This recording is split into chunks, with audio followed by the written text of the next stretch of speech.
first impression when I saw the new Mazda CX-5 was actually what Mazda is saying, so reimagining the familiar. Because I know Mazda CX-5 and it seems familiar, but it's actually different. Why? It's slightly different in the front, it's slightly different in the back, but inside for me it's something which I really love. The Japanese philosophy, which is the ma, which is full harmony, which is a lot of space, and I don't see like, it's calming you down. That's what I really love about Mazda. The quality of the interiors is at very high level, next to the Mazda CX-60, if you know that model.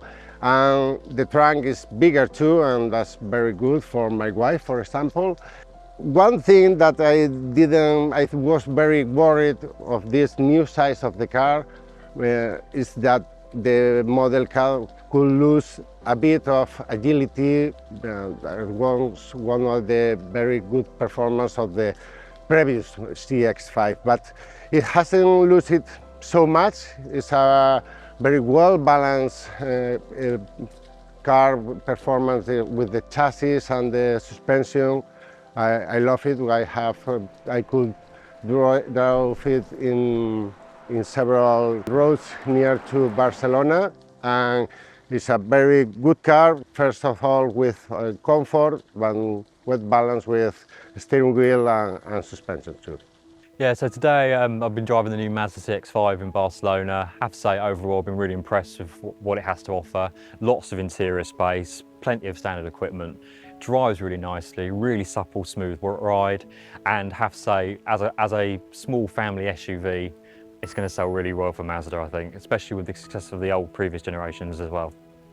Obviously the technology is at a very high level, and the Google Inside software, it's the perfect solution for navigation, because it can talk with the car and also have all the information, all the traffic news and all the new roads that only a software, only a map service like Google Maps can really provide. I feel good in the car when I'm driving. I like the engine. It's very nice for everyday use. And the sound of the engine is nice, the reaction of the engine is nice, the consumption is very good. So I think the engine is the very good part of the car.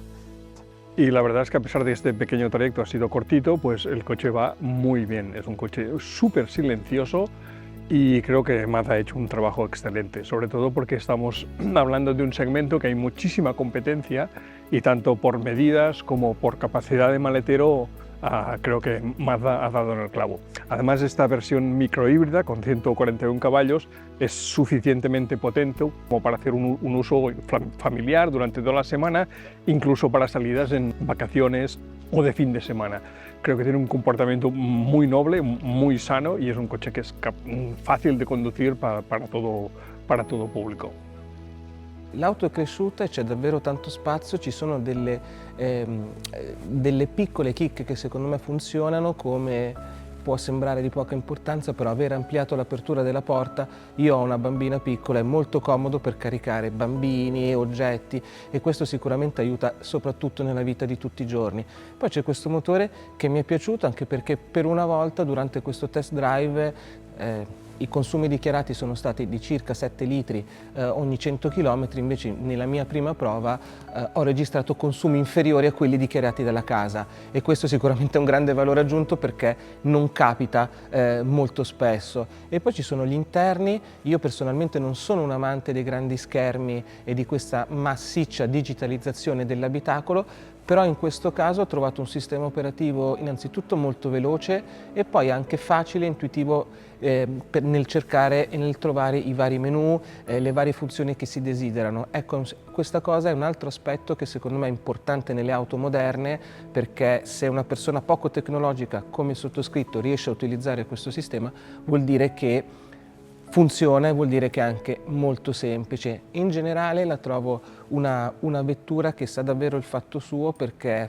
controcorrente anche per quello che c'è qui sotto, un 2005 aspirato, che anche questo secondo me migliora notevolmente la guida, soprattutto se paragonato ai piccoli 1500 in cui siamo abituati a guidare, che non hanno quel corpo e non assicurano quel comfort di guida che si ha invece quando sotto il cofano si ha un bel 2005 dalla potenza giusta, perché secondo me 141 cavalli sono assolutamente più che sufficienti, quindi secondo me quest'auto è assolutamente promossa.